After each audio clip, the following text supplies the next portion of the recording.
Hi guys, it's me Inspiro. It's been a long time na nag-upload ako ng video. Ang reason kasi dyan, medyo busy talaga. And then, yung profit niya kasi the same lang naman. Kaya kumbaga, share ko na lang siya. And, salamat sa Diyos, okay naman siya. But currently, since parang di na ako active pag gano'n, lumalabas, I decided to remake na lang yung other videos ko. Yung mga luma. Para parang mukha na rin siya mababago. And so without further ado, by the way, ang topic ng video na to, kung paano gamitin ang paglo-loan efficiently instead of using it as a liabilities. Ang features dito si Shopee SPayLater. And tuturo ko nun after nito. So without further ado, tara, maliwanag ko sa inyo.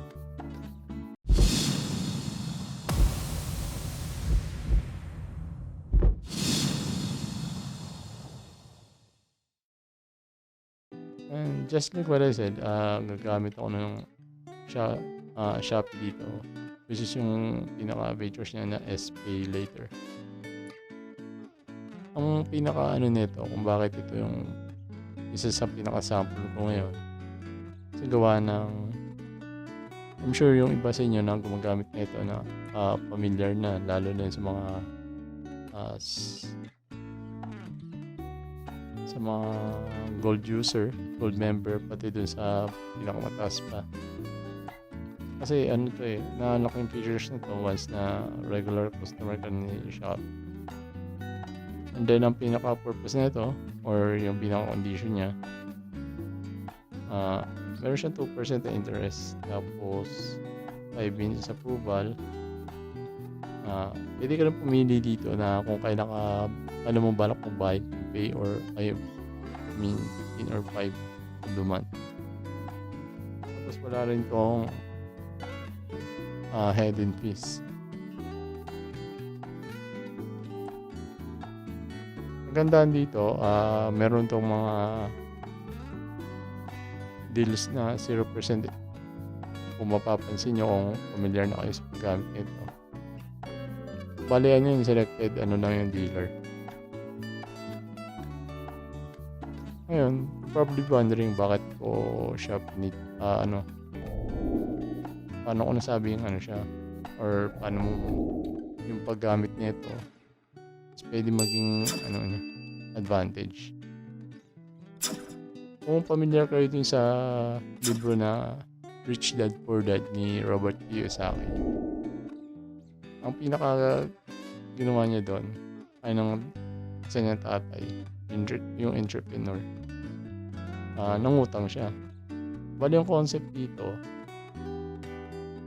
parang almost the same din doon. Bali doon sa kanya, inutang niya yung mga yung other money na hindi niya yung kulang dun sa pera niya, tapos saka siya bumili ng properties. Dito, halos the same lang.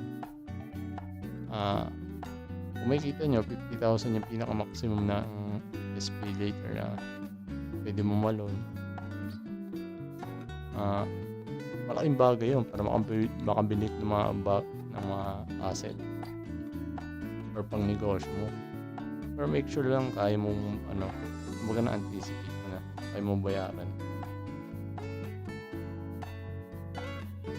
Yung pinaka dito, essence na kumbaga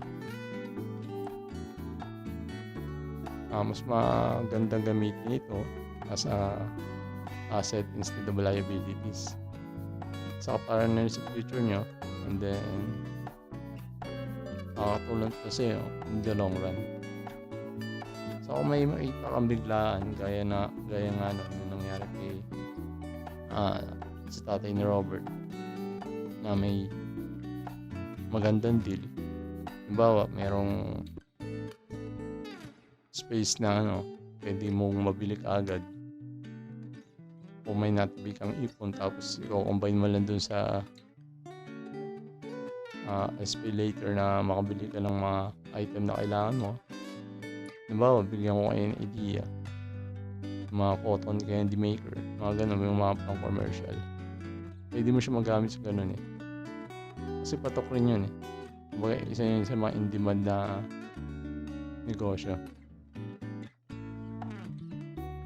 And then, pwede ka rin makagawa dito mga halimbawa cake kasi pwede ka makabili ng mga ano, lalo na kung marunong ka.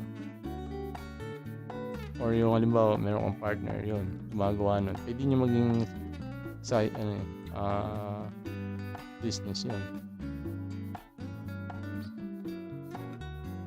Yan, katulad sa akin, mayroon akong halimbawa milk tea dito. And then sa mga ice cream. Although hindi ko to, hindi ko pa to nilaunch. Pero may balak akong nagbibigay lang ako sa inyo ng idea paano ito magamit sa ganun paraan. Instead of bumili tayo ng mga bagay na wala namang kwenta tapos eventually masisira rin. Kumbaga hindi natin na sila napanabangan as an asset. Naging pa natin yun, liabilities.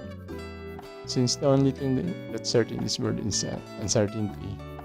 Pagdating sa natin, kasi hindi naman tayo Diyos, mas mabubuti ng handa tayo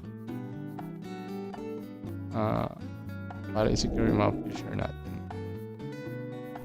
Yun lang naman guys, bali binigyan ko lang kayong idea tapos perspective na rin anong ginagamit mo as an asset. Hopefully nakatulong sa inyo, and don't forget to hit the like button, comment, and share.